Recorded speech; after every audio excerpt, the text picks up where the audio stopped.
Good morning, Coffee Moaners. Welcome everybody to Coffee Moaning, to our regulars. Hi there. To new people, please hit the subscribe button. If you watch us for a while and you're engaged and you think we're offering something good, hit the subscribe button. It doesn't cost you anything. We've got loads of madness to talk through today so that we can all feel a little less insane. That's how it works, isn't it? Yes. Because when you're dealing with all this shit on your own, you start to feel like you're going crazy. Yes. And we certainly know that for a lot of you that get involved with us every day, you say you feel a bit less crazy at the end of it. Well, guess what? So do Mark and I. Yeah. And true that. Hello, Mum and Dad, who are watching. We did. I don't think we told you they got home safely at the weekend from Jordan. For those who don't know, my parents are from Jordan, and we had the loveliest day on Sunday. Oh, not that one. That's my yoga one. Just gave the dog my yoga blanket to lie on.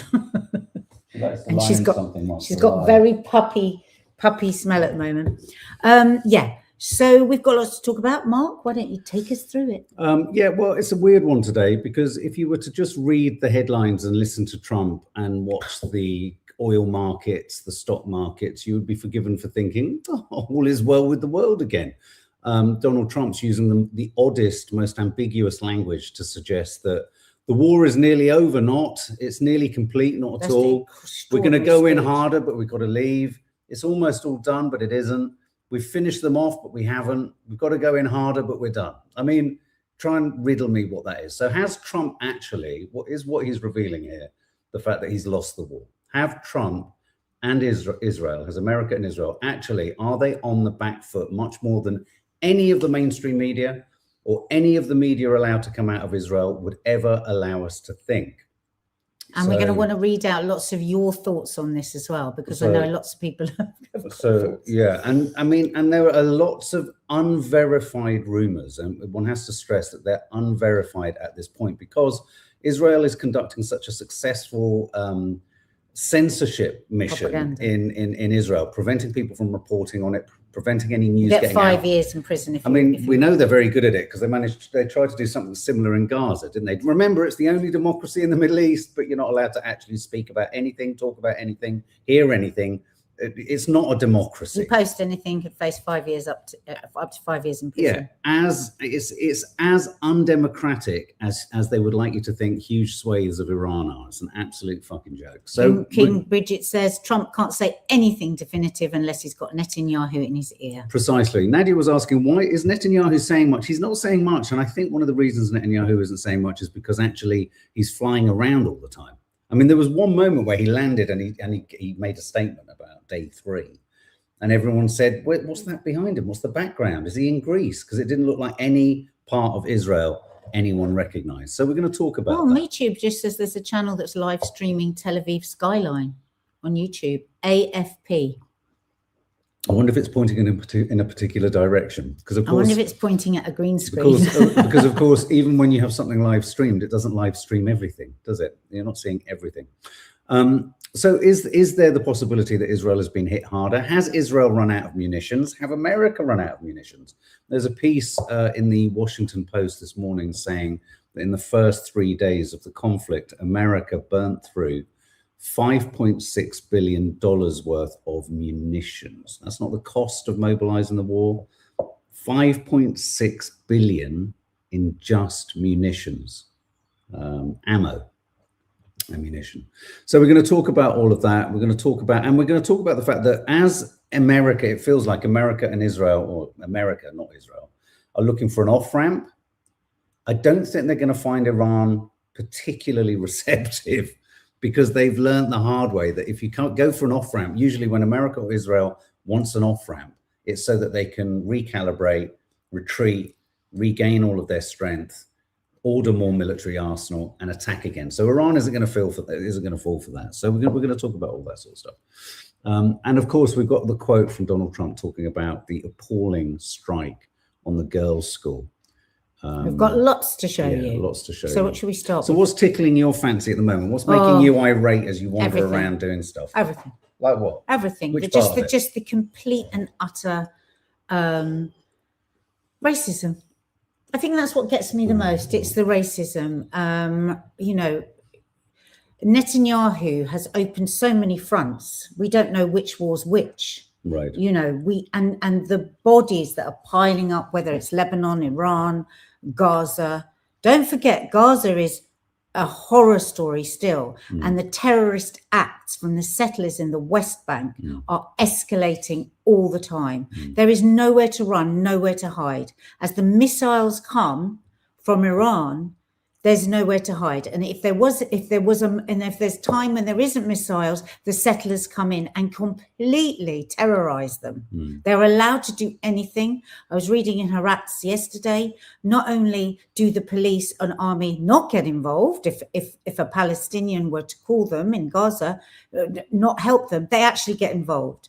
So I'm not forgetting about what's going on there, because all these plates that are spinning wants us to forget about everything. A friend of mine who is Lebanese, she's like me, half Lebanese, half English, comedian, Esther Manito, follow her, she's amazing. You know, just like day to day, she hasn't got a clue what's happening to her family. And then all the like the humor that Trump is using while he's standing up on whatever podium it is of the day with whatever fucking cap he's got on. $45. $45 that cap he was wearing the other day when those soldiers were brought in. Do you know that? He's an influencer. That, oh, what you mean he's selling them? He's selling them. Right, okay. You asked me what's making No, me I angry. know, but I didn't realize it was a baseball cap. Do you want me to stop? What else is making me angry? That the Iranian football team, women's football team, is being used as propaganda. Trump apparently is ringing Australia and saying, let these women stay. You don't give a damn about women. You don't give a damn about women. 165 children slaughtered in that school in the first tap. Second tap, as the mothers ran there to get them, you hit them again. And you're going to try and pretend to us that, oh, the Iranians stole your tomahawk. Did you learn this from Netanyahu, where hummus is blamed for everything? Just slow. Shouldn't have asked me. No. Shouldn't have asked. Hang on. I should have asked, but we just need to rein it in a bit. That's all I'm saying. We just because I want to play the clip that suits exactly what you see. She's burning through my clips as fast as America and Israel are burning through ammo. I teed them all up for us to leisurely at an hour just pace through. I was sitting there very leisurely. But don't you find this, guys? People are saying here that they get so angry, then they get so numb. It is. We're all like, what's that thing? Touch paper. What's that saying? It's like a litmus paper. Well, where, okay, like pause. Let me just throw up some headlines. Trump says Iran war is very complete, pretty much. I mean, that's the language you're dealing with here. As economic toll rises, this relates to exactly what you're talking about. Oil prices fall back sharply as Trump claims Iran war will be over very soon. And on the gas price forecasts, California gas price rise above $5 a gallon amid US war with Iran. Now, the thing. Can I just ask something? It means nothing to me. $5 a gallon. What does that mean? It's more. It's gone up. It's gone up a lot. I don't know what it's gone up in America. I don't know what it normally is. Is it about $3.50? All I do know, again, I've said it before, but here, £1.30 for a litre of diesel before the war. Just drove past our local place. It's £1.73. A litre. Right. It's gone up by 30-40%, and that's without it having gone fully as high as it could go. American. So just to pause. So the reason Donald Trump is making these overtures, I mean, Nadia was saying some are suggesting it's to market manipulate. He's done that all the way through both presidencies. He says a headline about China tariffs, that the markets fall, they buy into it. His son, his family, everyone. Insider trading is happening all the time. On this instance, I'm not as convinced, though I know his son has exploited the dip. I'm not so convinced that this is about market manipulation. I think this really is about absolute lack of popularity. Most Americans now are already feeling the prospective tightening of mortgage rates, of the cost of oil on the forecourt. But the part of it that I want to go to is none of that was surprising. None of this is not surprising. We knew, which again takes me back to the extent to which Netanyahu's stranglehold on American politics has to be the main rationale and reason behind this. America has not done any of this for any potential perceived threat to America, American interests even. It's all Israeli aligned, all of it. Because he's now turning around and going, oh my God, it's all kicking off in the UK. It's all kicking off in the US. All of our prices are going up. It's an inflationary fear. He's worried about inflation. Rachel Reeves was at the box yesterday talking about how inflation's coming. So, you know, that is the effect of a long-term world. But are you truly telling me none of them thought this before they set out? Did they really not have this in their, in their mind as they set out? Well, no, but listen, Mark, it's like when he said at the end of the day, the reason they went to war was because he had a feeling that they were going to attack. He would have had plenty of professional people laying out to him what the dangers were and where it could go catastrophically wrong. But he just went on a feeling. Yeah. He's a madman. And he's an absolute madman. And I'm sorry, I know that none of us are doctors, but just the way his language skills are disintegrating each week. He's got something going on with his brain. Yeah. I was watching some old clips the other day. He used to speak like that. He had real, gunfire language skills, but now it's like the war is very nearly done. And just on your point, Mark, that you were saying about manipulating the markets, this is the thing. He said it as the market was going to take a massive dip. He said the war was over. And then once they'd recovered in that speech, he started to say, well, the war could go on forever. He said it again. Yeah, no, and I mean, I was calling this out in his first presidency before anyone ever called this out. I would come in here when I'd hear a speech and I would be like, he is manipulating the markets. He's buying on the dip. No one's interested because, of course, everyone is trying to buy on the dip and everyone is driven, or the vast majority of people who support Trump, and in America, unfortunately, are just driven by only profit and money. Just to pause on this, I just want to share this comment here, because this is some of the stuff we're hearing, but we can't as yet verify because we can't get it from a source that you can then cross-reference the source. Devastated US bases, says Sabah Shaukat 1386. These are some of the things that could also be putting pressure, not just the inflationary issues. People have overthrown the Bahrainian king. Now, I need to check that. I do know that one of their targets was Bahrain was one of the most vulnerable Gulf states to the populace, mostly Shia or supportive of the Iranian regime or the Ayatollah, overthrowing their monarchy. And I think that was always one of the kind of absolute target destinations. And one of the reasons why Iran was targeting some of the Gulf states was to activate unrest, civil unrest. The reason Saudi Arabia and all those countries haven't been so bellicose and willing to just fire back aggressively is they've got to manage their populations. They could be easily overthrown. And number three, Israel has taken terrible hits at its nuclear site in Dimona. I've heard this too, and it's so impossible. Where are any of our so-called journalists delivering this information in a vaguely reliable fashion? If I was to believe what I've heard, and we're not playing you the clip because, as Nadia rightly says, we can't verify it from two sources, but from what I've heard, there's the possibility that Ben-Gvir has been struck, injured, or killed. There's the possibility that Netanyahu's house has been hit, and there's definitely the possibility that the nuclear facility has taken a huge thwack. Now, well, that's why, to be fair, that's why journalists aren't reporting it yet, because these are, because you can't get in. They're very strong rumors, but you can't verify it. So that's why they can't say. Yeah, no, absolutely. But there should be an impetus to kind of find this. I mean, I suppose what I'm trying to say is the Western media is allowing Israel to control the narrative. And well, they have done for years. There's not even evidence of anyone there undercover asking questions or showing footage. I mean, there was one Channel 4 journalist who was absolutely kiboshed because they were filming something that they shouldn't have been filming. Can only film what the IOF point at and say that. I mean, come on. What's the point of going? Yeah. Sorry. So I just want to play this clip here, which is, let me just find it. It's Donald Trump. The school question. So this is obviously the tomahawk that hit the school. This was his answer to a journalist.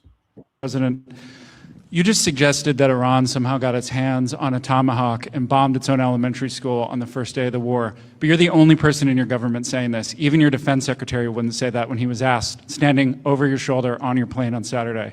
Why are you the only person saying this? Because I just don't know enough about it. I think it's something that I was told is under investigation. But tomahawks are used by others, as you know. Numerous other nations have tomahawks. They buy them from us. But I will certainly, whatever the report shows, I'm willing to live with that report. So hang on. So what he's saying there is, I will go, I don't know what's happened, so I'm going to suggest that Iran shot their own school. Because That's his rationale, because But he he doesn't know got the what's tomahawks, happened. and I've listened to loads of reports say there's no way that Iranians have tomahawks. No. They weren't even designed till after the revolution, so there's no way they bought any. No, and he would know if And- they'd sold them. Yeah, It's like a toddler blaming someone else for breaking a toy. it's exactly what I said to Mark yesterday. Murder She Wrote. I said it's like the kid with the chocolate cookie with chocolate all around his mouth, saying, "No, I didn't touch the cookies." It's so embarrassing. Bubblegum F, this is what journalists should be like. Well, he'll probably never be able to ask another question ever again. That's the removed. problem. I mean, that's how they strangle That's dictatorship. That's how they strangle out journalism. That bloke won't be able to get in the room again, says King Bridget. Absolutely right. That is the issue. This was his speech. It was a long, rambling speech in which he had many things to say about Iran, about stopping the war, about not stopping the war. I'm sorry for people who have to sit through all of the speeches. They're just so here's a few best bits for us to kind of have a think about. You have to take him out. Does he have a target on his back? You mean the new supreme leader? You mean the son? How can there be an Iran? Well, with I don't another want to say that, but I was disappointed because we think it's going to lead to just more of the same problem for the country. So I was disappointed to see their choice. moron. You've said you have someone in mind to be the new Iranian leadership, if not the Ayatollah's son. What are you looking for in that person? Are you looking at someone internal, given that you just said that their leadership has been decimated? I like the idea of internal and eternal, come to think of it. But I like the idea of internal, because it works well. I mean, I think we've proven that so far in Venezuela. We had, as you remember, Iraq, where everybody got fired. The military got fired, the police got fired, the politicians got fired. There was nobody. And you know what they turned into? ISIS. Oh my God. I mean, oh my God. Oh my God. Good God. How are those people? It's got to the, summed up this is a Iraq. man, in my opinion, right, who is a sociopath, a narcissist. He is extremely ill with his mental health. He has no feelings for another human being. He's mad as a March hare. But what about all those people that are standing around him, chuckling away and agreeing with him? They are an absolute disgrace to humanity. well, if you want to be disgraced Supporting this. if you want to be disgraced by a chuckling Republican audience, have a listen to this audience. Oh, is it listening to this. Navy is gone. It's all lying at the bottom of the ocean. 46 ships. Can you believe it? In fact, I got a little upset with our people. I said, "What quality of ship?" "Excellent, sir. Top of the line." I said, "Why didn't we just capture the ship? We could have used it. Why did we sink them?" They said, "It's more fun to sink them." I said, they like sinking them better. They say it's safer to sink them. I guess it's probably true.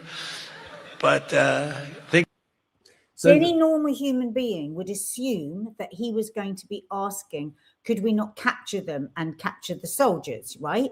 No, he's talking about how did we miss the opportunity to thieve the boats without one iota of that on the stage on the same day that they're talking about all those children slaughtered. And then that room full of Republicans laugh at that. Yeah, but but according to the Geneva Disgusting. Convention, he's also admitted another war War crime. I mean, the problem here is, guys, Shooting them down for fun, drowning soldiers for fun. the problem here is, guys, no amount of us rational people going, it's a war crime, matters to these There people. are no war crimes anymore. So that you can't. So there's no. You can't hold it in sort of high esteem for someone like Netanyahu or Trump. They just scoff at it, laugh at it. These are people that don't deserve and aren't deserving of any international kind of respect whatsoever. So we know he's a sociopath, right? We know he's got a severe mental health condition. What about those people laughing?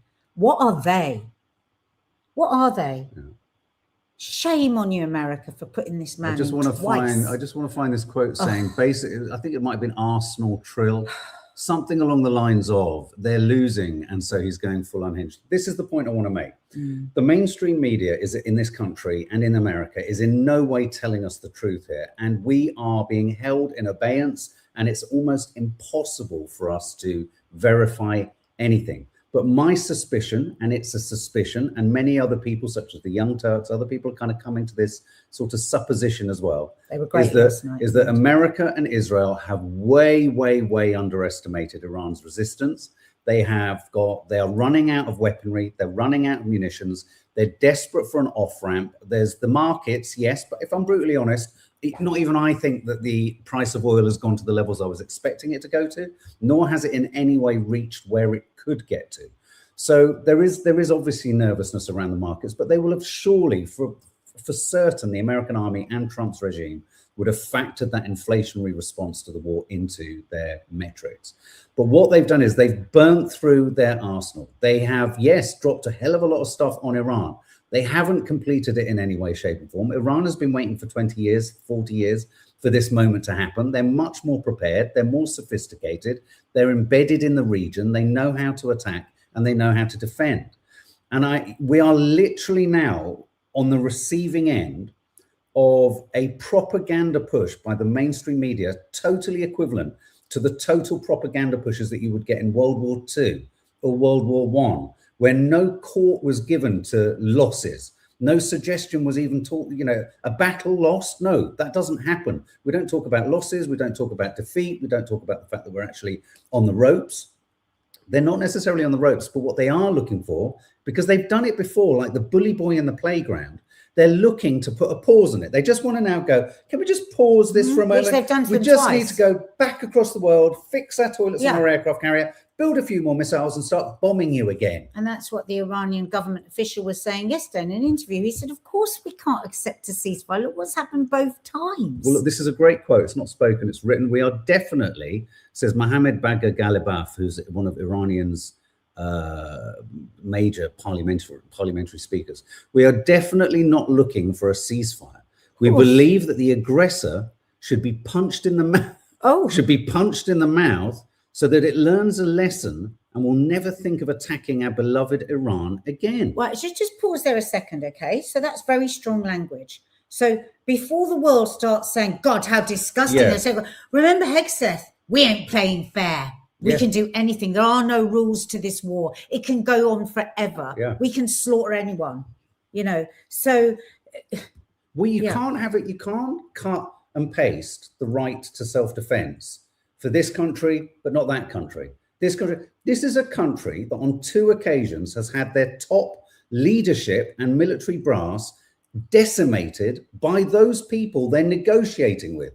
So forgive them for not trusting any kind of off-ramp. So what they want to do, and I think this is what they will do, they will completely compromise and pulverize Israel.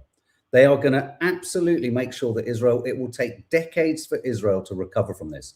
And it's a weird thing, this, because hearing that, I'm going to play you a clip in a minute that's really interesting ethically.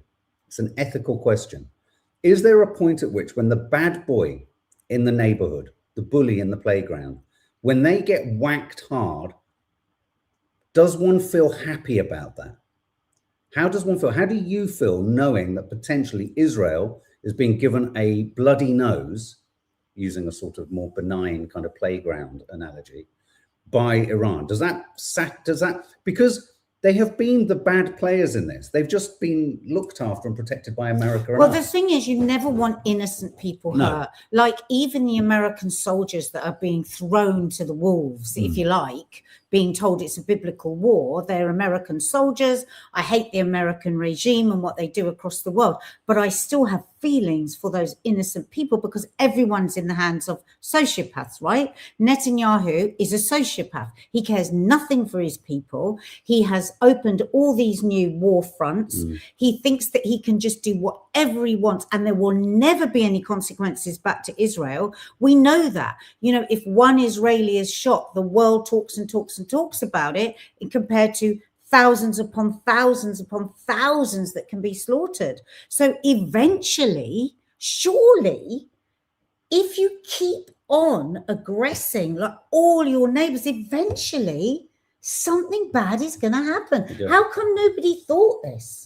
Well, because they are so supremely arrogant. They are supremely supercilious. The most arrogant government, the Israeli government, are unbelievable. It is an arrogant government. But if you are also to believe many of the polls, there is an arrogance threaded through Israeli culture and society. Because they're not allowed to see anything else. And that, again, is a consequence of societal grooming. And we've talked about it here. We are being, and I did a post the other day on Instagram about it. We talked about it on here. We are being groomed by our media and our governments to despise Muslims in the West, by and large, in general. Have been for decades. Have been for decades. The very use of the language makes people, duck for cover. Allah, people jump under the table when you're saying God. Jump under the table in case they're going to get bombed. Wow, what fantastic brainwashing. Now, I don't agree with the Israelis, because the Israelis agree with collective punishment, i.e. they take out Hamas, then that they should kill all Palestinians. I don't agree that taking out the likes of Ben Gvir, which I have to be brutally honest with you, if we're allowed to demonstrate our joy around, say, the Ayatollah being taken out, he is a terrorist. He is a nasty little terrorist. So if Ben Gvir was taken out, I would champion that moment. But I don't believe other innocent people who themselves have been groomed culturally deserve to be taken out too. But you have a problem, because here's the biggest problem of all for Israel. They run around telling everyone they're the only democracy in the Middle East, but then they're the only country in the Middle East that is totally dedicated to genocidal mania. So what are you saying? You all democratically have chosen this? That's almost more chilling than an autocratic regime or a theocratic regime that has the death of Israel as part of their kind of, mission statement. Do you get me? Because you could argue that because it's a democracy, well, actually, most Israelis want this. And that is a problem for Israel, and it's a problem for Israelis. But this guy is Jewish and he's Israeli. Listen to this. So I'm going to share something that I've never said out loud. In fact, it fills me with so much shame. But here it goes. I feel a sense of relief when Israel gets hit by bombs. It's like the bad guys are finally getting what they deserve. They're finally getting a taste of what they've been doing to everyone else. And it's a mindfuck. It goes against everything that I stand for. Look, I don't want the bombings of any country. I don't want civilians to die, and I don't want them to suffer. Yet, when it happens here to Israel, a part of me can't help but feel a sense of justice. Justice for all of the horrific things that they've done. And I know it's wrong to feel this way. My family lives there, and the guilt is unbearable for me. But logically, I know that not everyone in Israel supports Netanyahu. And even if they did, they don't deserve this. But I can't deny that part of me that feels a sense of justice when I see them hit. I wish I didn't feel this way. It's not who I am. I feel guilty even admitting it. But these are my private, unspoken thoughts that I'm carrying. I thought maybe it'll be therapeutic to say it out loud. So here we are. Wow. I think what he's very brave. So I think what he's saying is, maybe if there are consequences, rather like with a child or with a puppy, if there start to be consequences for slaughtering your neighbors, maybe this could bring about the end. Precisely. And that's what we want. Nobody wants war. Nobody wants slaughter and murder and starvation and famine. Nobody wants this apart from the sociopathic leaders. So going back, because they've made sure they're all right. Yeah. So going back to the specifics of where we're at, and again, it's supposition. We're never going to be shown the full, the truth, because of course there's a vested interest in this war having been a success. But Donald Trump can't help but trip over everything he says in terms of, just revealing that essentially, he's using such contradictory language. And in his language, I think you can hear, what's the phrase they always do? Say you're winning or not winning a war without saying you're losing a war without saying you're losing a war. Yeah. I feel that's what we're in. I feel that's where we're at. I feel that, again, the media has no nous nor interest nor impetus to in any way show or illustrate that might be the case. There's no hunger for it. They just want to, if he says they've won the war, that will be what the mainstream media in the West tells the population that they've won. Meanwhile, Iran is pushing down hard. So I'll just play this last clip from Trump. Your strides toward completing our military objective. And some people could say they're pretty well complete. We've wiped every single force in Iran out very completely. Most of Iran's naval power has been sunk. It's on the bottom of the sea. We're ahead of our initial timeline by a lot. I would say that we probably would not have thought after a month we'd be here. In addition to the fact that we've taken out the leadership twice and maybe three times. The Iranian regime has been attacking Americans and spreading terror for 47 years and despite these countless opportunities to renounce their nuclear ambitions, which they had just a short while ago. They told Mr. Witkoff, who is standing right over here, they said, Just standing they right actually there. said, we want to keep building. Essentially, in a real nutshell, we want to continue to build nuclear weapons. If we didn't knock out Midnight Hammer, if we didn't knock out their Iranian potential, if we didn't do that with Midnight Hammer, they would have had a nuclear weapon. They would have used it long before now. And at a minimum, Israel would have been annihilated.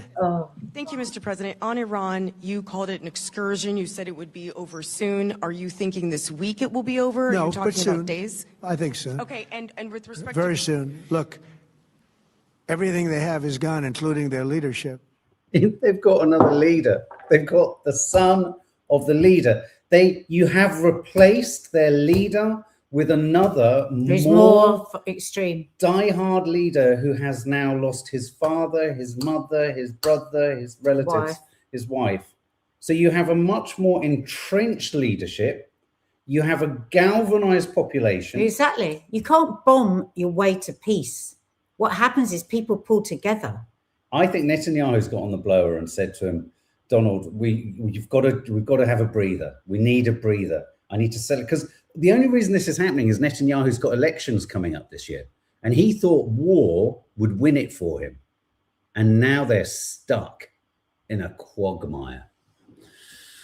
What a bunch of morons. We should read some comments. Thank you, for everybody, for commenting. Laura Lou, he makes up his own truth. Reminds me of a little girl I went to school with who just lied her way through every We just day. see him fantasize, don't we? And one fantasy leads to another. Yeah, King Bridget, Jesus, someone has done his makeup with the crumbs of the Doritos I know, he bag. really is getting oranger and oranger. You'd think with all his money you'd have a proper makeup artist, wouldn't you? Bubblegum F. There is anger because the previous Ayatollah is the 33rd grandson of the Prophet Muhammad, and America killed him. Shit, it's like killing a pope. It is just, but it was like Owen Jones says, you know, what he knows about Iran, you could probably put on the back of a bloody stamp. Yeah. He knows nothing of the country. He knows just all Muslims are just all exactly the same. He doesn't know anything about it. No, absolutely. And look, when you get advice, Steve Witkoff, when you get advice on global power from your realtor. Yeah. Thank you. When he said, Steve Witkoff, he's here. Oh my God, what, he's here? No, Steve Witkoff is here in the room. Thank you, Fontaine Forever. When the holy mother of fuck did Iran attack the US? When they've hit your bases that you've surrounded the country with, but when have they? When? This is fraudulent history making. This is just completely manufactured history. In order, where have we heard manufactured history from? Oh God. Oh, Israel. I mean, do you know what just makes me so sick is just this supremacy from him and Netanyahu. Netanyahu, 76 years of occupation and apartheid in Israel, the most appalling war crimes. They've got thousands upon thousands of people in their torture camps with no hope of a court case or even seeing a lawyer, many of them ever. You talk to us about the barbarians, Trump and Netanyahu are the barbarians for me at the moment. I'm sorry. Yeah, totally agree. PhD picks. This is a really good question. Maybe one for us all to discuss at this halfway point. So what's going to happen then? Do you think Trump will just declare victory and withdraw? Yeah, yes, I do. Every economist, energy specialist says this is terrible. It's either going to be bad or catastrophic. Yeah, he might say it's a victory, and America might walk away. This is what the Young Turks were saying last night. They could definitely pull out of this war. But if they pull out of this war, they're essentially leaving Israel to, in inverted commas, finish the job or pick up the tab from here. And from what I'm sensing is Iran is just waiting for that moment to happen. They'll knock America away with a kind of a broken nose. America will kind of sidle off across the globe. They'll try and negotiate some kind of settlement to buy them time. But I think Iran are past that now. They've miscalculated this. Iran is not going to allow them to have the advantage of time to regroup, recalibrate, and to be honest, whatever the Iranian regime is, and of course each time we say, all the things that one should say and one thinks about what terrible regime it's been and everything. But you've got to understand why they're saying we can't stop now. They'll definitely be back in 3 months. Yeah. So God knows what kind of Armageddon's going to happen next. I mean, the Young Turks, if you're new to the channel, we quite often quote the Young Turks. They're a fantastic independent news channel, American, millions and millions of subscribers. And they were really passionate about this last night, saying, leave Iran and Israel to it. America needs to come out of it. But the problem here is, if Trump comes out and says, I won the war, great, whatever you need, mate, let's just put an end to it, because you're bringing about the end of the world. Okay, well, I can see there's a lot of appetite for this reflection. So let's say he does want to pull out and say he's won, but let's roll back to the part of all of this that we're now almost kind of forced to forget because there's so much to forget. So let's say this is the Epstein classes war, or this is a war that was designed to distract from the Epstein files. Let's say Netanyahu and Israel and the intelligence services have all the compromat and blackmail material that we feel or sense they might have behind this triggering of this conflict. How will this work for Trump withdrawing? I mean, he could be over a barrel. If he does withdraw and leaves Israel vulnerable, then any potential compromat will just be landed in the public realm. I mean, this is I don't see how this works for Trump. I don't see how pretending you've got a victory whilst leaving Israel and Iran at war in the Middle East, how can you in any way pretend that's a victory? And how can that be the case if what so many people are saying is true, which is that Netanyahu controls Trump? Exactly. Because Netanyahu, if he does control Trump, we don't know, wouldn't allow Trump to just reverse on this. And as Trump said 2 days ago, it will be a mutual decision between me and Netanyahu, unless the only other possibility. And then what about Putin? What's the whole thing that's going on with Putin? Because he had a great long phone call with Putin. Well, thank you for mentioning that, because that is what's it called? The elephant in the room. The elephant in the room is the phone call to Putin yesterday. And then suddenly he came out almost saying, we're mission accomplished. We're all done. Roll down the flag. Let's get our boys out of there. Let's fix the toilets on the aircraft carrier. What the fuck did Putin say? What do people think Putin said? Because Putin's making money from this situation because he's able to sell his oil. Let me just give you this. So the Reuters are reporting Trump-Putin talk of war and peace as US weighs easing Russian oil sanctions. So part of the conversation was Trump was saying to Putin, they're going to ease sanctions. Putin has suddenly come back to the table and said, I'm willing to sell oil to you all in Europe Europeans if you want it. So he lifted the sanctions for Trump, for Putin. So the price of oil going up works well for Trump, America as an oil producer and exporter, works well for Putin. And so I began to think here, I wonder if Putin and Trump, bear with me on this, I wonder if we could be at a tipping point where Putin and Trump say Israel are a fucking liability. We have to cut them loose. Let them look after themselves. Does anyone think that could be? Well, I mean, the thing is, they are a liability. They've been drawn into whatever Trump wants to do, he will do. He wouldn't. I think look at the way he's jumping from like a flea, isn't he? Jumping all over the place with 10 different ideas there in that last speech. So it's perfectly possible that him and Putin could skip down the lane together, holding hands, and happy with the way that they've carved up the world. I mean, I just wonder. I mean, I know what they've told the world they were talking about. We're not talking about what the press release says. We know they were talking about easing sanctions and that was. But I just wonder. That in itself. I just wonder whether there was something else in the background there, where Russia was saying, "Look, trust us. Just get out of this. This is a fucking mess." I mean, come on. If the one thing you can say about Israel is they're a pain in the fucking arse.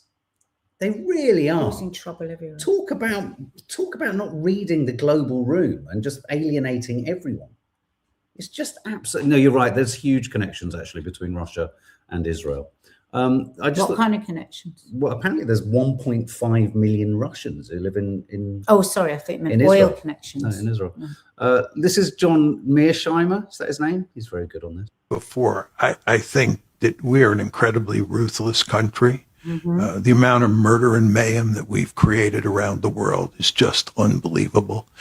I was looking at a study the other day put out by Lancet, which is a scientific journal. And they did a study. This was put out, you can see it on the internet. It was put out in November of 2025. And what the article did was it looked at sanctions, American sanctions, from 1971 to 2021, 1971 to 2021.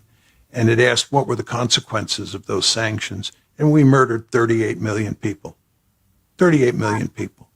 The amount of havoc we have wrought on the Middle East in recent years is just stunning. You think about the consequences of the Iraq War, what we do in places like Venezuela, Cuba, Iran. You understand we're using this tremendous economic leverage we have to basically starve people, to make them suffer, to inflict great punishment on them so that they'll rise up against their government. You understand that this is what we're doing in Venezuela. This is what we're doing in Iran. We're inflicting massive punishment on these people. Given all that, I find it very difficult to talk about the United States as a noble country. Wow. Oh, Wow. that made me feel better. 38 million. That makes me, it's weird, isn't it? All that horror in there, but it makes me feel better that somebody, you know, that an American is saying that And it's, in that way. And it's really important that what he's saying there in terms of the sanctions, what's happened, not entirely, but what's kind of happened in Iran with the sanctions on the Iranian regime is a macro version of what the Israelis have done to the Palestinians in Gaza and the West Bank, which is you tighten their lifestyle. I mean, sanctions tighten the knots. It's a form of siege-like besieging, withdrawing, reducing, restricting. Even before October 2023, the Palestinians were kept just under the calories that you need, weren't they? Because they control all the food in and out. And, you know, so they were starving before. They were just, you know, borderline. So when you've got people like Lindsey Graham and all these American politicians saying they chant death to America, try and understand that for the vast majority of ordinary Iranians, America is starving them. Yeah. America and now that's going to get for that. so much worse after this. Yeah. Plunge them into even more poverty. I know Christopher Kundall, I don't know if you're still in the room, mate. He's Hi, sending you love. He was asking about whether the Australian soccer team had hit the headlines here. They have. Nadia is very, very outspoken on this too. 5 of Iran's women's football team granted asylum in Australia. Australia's Prime Minister said the players should feel at home in the country after the regime in Tehran branded them traitors. Allegedly, Trump rang the Prime Minister at 2 a.m. in the morning. That's the bit I really, really take umbrage with. That's the bit that infuriates me. That's proper propaganda. Do not, Netanyahu and Trump, make out that you are doing... Do you remember the first time in June? Oh, the women of Iran. Fuck off. You don't give a shit about women.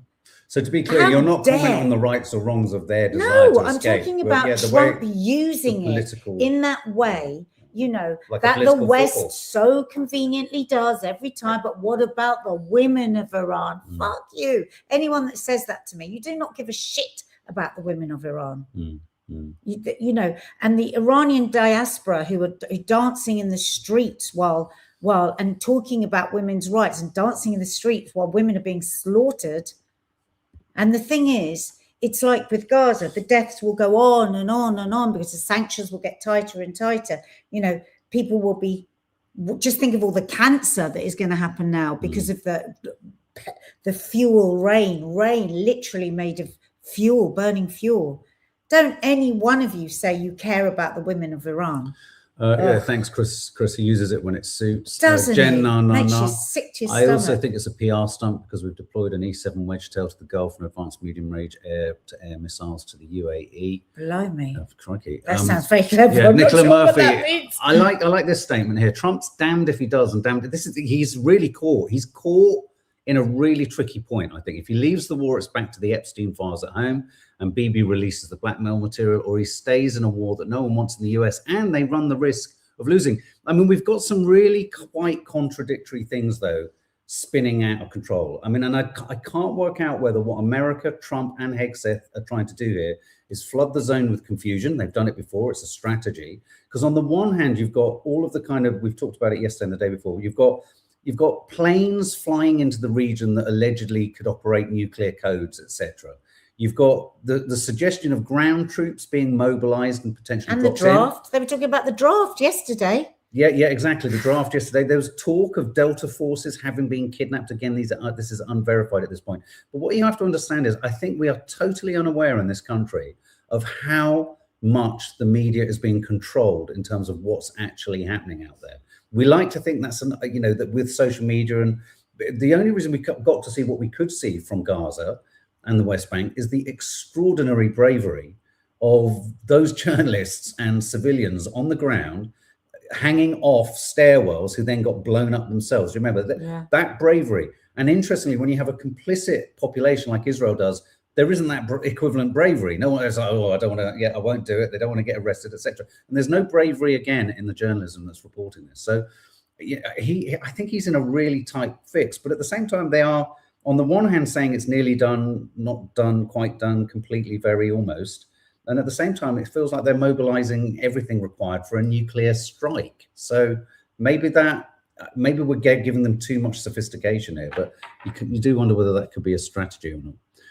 But just, here's the headline just for you, Chris. This is what's being said in the Times. 5 of Iran's women's football team granted asylum in Australia. Last night, I was able to tell, says Tony Burt, 5 women from the Iranian women's soccer team that they are welcome to stay in Australia to be safe and have a home. Home here, away from all their family and their friends and their culture. Like everyone's going to go, oh, how wonderful, they can just live in Australia. Imagine being sent to the other side of the world. Gilbert Nellis, our politicians lie, our media lies, the US and Israeli spokespeople lie, but somehow we try to follow normal rules and seek facts, clarifications, confirmation. We need to use their tactics also. You're absolutely right, Gilbert Nellis. That's a very good point. They ask us to observe the rules, because they know that if we observe the rules, we won't go inquiring after behind the lies, and they are lying to us. Sarah Jane Greer, what makes me sick about the USA is that they pretend to be this great country, land of the free, civilized, music, Hollywood, tech, all the best of the best. When will people see they are evil? Well, unfortunately for them, I think more and more people are. Yeah. I mean, Christopher Gundle, I feel so scared for their families now. Though. In Iran. Yeah. Oh, great. Yeah. Oh, God, all these women. Oh, thanks, Trump. Oh, you rang up because you care so much about women. And now, oh, God, these Iranian female footballers are now safe. Yeah. Okay, well, shall we have an antidote to this? Nadia's found some nice funnies for us to... Can't remember if they're funny. We've got this mother... Oh, this. Yeah, should we go for that? No, let's do the 2 deaf people. So these are 2 deaf people, right? Been best friends forever. They've got their cochlear implants are out, so they can't hear at all. They can speak because they have cochlear implants so they can speak, but they're totally deaf. Got 15 million views. This, I just found it so cute. Now, okay, yeah, so let's introduce ourselves to TikTok. So I can't hear my voice right now. I'm profoundly deaf. Dylan's profoundly deaf. And this is 2 deaf people hanging out in the pool. We literally cannot hear each other, and we don't know sign language. What? Yeah, exactly right. Like, I'm trying to lip read. Hang on. Yeah, literally. Both of us. So, Dylan, do you like being You're deaf? actually talking? I'm talking. When I talk to you, I'm like... I don't use my voice. Ready? Yeah. So Dylan's not even using his voice. I'm talking now. That's the way to I'm using my voice. Yeah. Do you always use your voice? I always use my voice. When I talk to you, I don't use my voice. But I have to because we have to for the camera. Yeah. So they can hear us. So they can That's hear really, us. really but they've been sweet. friends since kids. And so that's the first time we say, oh, no, I don't usually use it. I just mouth it. That's really sweet. It's so Really sweet. sweet. I just loved it. I just loved it. Can we have your Robin Williams one? Yeah, this is Robin Williams. This was his live at the Met years ago. I used to have a VHS copy of this, lent it to someone, never got it back, never forgiven them. A woman would never make a nuclear weapon. They would never make a bomb that kills you. They'd make a bomb that makes you feel bad for a while. See, there'd be a whole other thing. That's why there should be a woman president. Don't you see? That'd be a wonderful thing. be an incredible concept act. There would never be any wars, just every 28 days, some intense negotiations. And then finally, this is just for anybody that's given birth, you may recognize yourself in this, because I so did when I had both my children at home, and my first birth took forever, didn't it, Mark? It was just days. It was 3 days. And then when she was born, I've never and will never be so shocked. I was so shocked. I was like, it's a baby. It's so weird. Yeah. So if anyone's pregnant at the moment, be prepared for that. You might be just go, what the fuck? It's a living human thing. It's the strangest thing. Anyway, so this woman resonated with me. Oh, she's so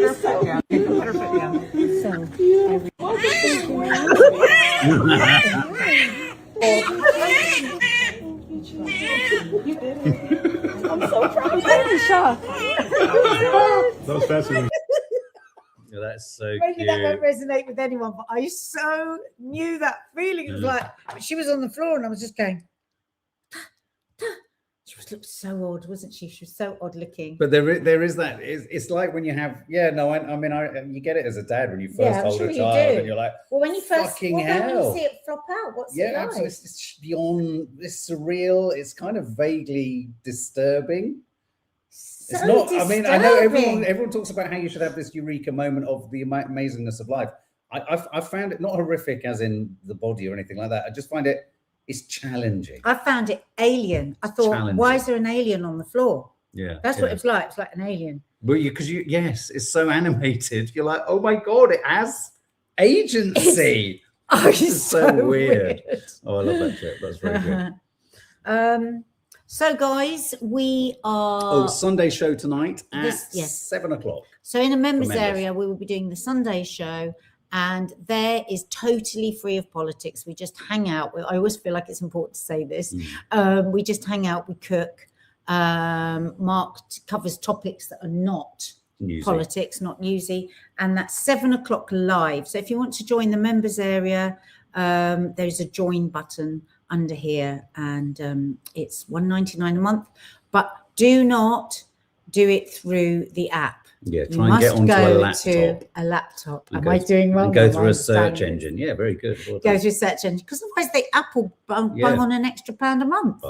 Bastards. Anyway, guys, thank you as ever. Thank you so much for all of your comments, all of your thoughts, all of your takes on incredibly nuanced, complicated, frightening things. I just wanted to see what that comment was. My mother still looks at me like that, says James. Roxy Voxy. Well, interestingly, yes, what is that? I just shoved out. Yeah, interestingly, James. Christopher has just gifted 50 memberships. Oh my God, so Christopher! 50 of you are going to 50 new people randomly joining us tonight. And can we all send? So generous and can kind. we all send Christopher an enormous hug? Yes. Because today is also a very difficult day for you, Chris. I know, because it's the 11-year anniversary of when tragically your operation went wrong. So sending all of our love, all of our heartfelt. You're such a generous guy. What a huge supporter of this on community. A difficult day for you to give to others. Yes, I mean, that's very, very kind. Bless you. And we, all the kindness that I see at the moment just affects me really deeply. Like just silly little things, like I don't know, just like just a moment of somebody being kind. And I think it's because we're just. Everything is so at the surface, isn't it? Of like it feels like many of the powers that be just want us to be steeped in the rottenness of humanity. So where I take solace is from the sweetness of humanity, and that's why I always like to do these little films at the end as well. So. Natasha, am I very late? Yes, you're so late. Yeah, Christopher Gundle, loved the live today despite what's been happening today. You mean the world, and all I want to do is pass on love and kindness. You both mean the world to me, the best family. Kisses. Oh my God, that's so sweet. Please, if you get because we want to fly out to Sydney to see you. They just go out randomly. So if you get one, know that that's come from Christopher today, and send him a lovely message back. More kindness breeds more kindness, right? Jen, no, I'm not crying. You're crying. No, it's so lovely. Oh, so lovely. Thank you, Christopher, and see you all tonight at 7 o'clock for that. And more content will be landing on this incredibly broad church of a channel. Go and check out our review of The Bride. Did Nadia like it? Or Oh, did yeah, it's she a good not? review.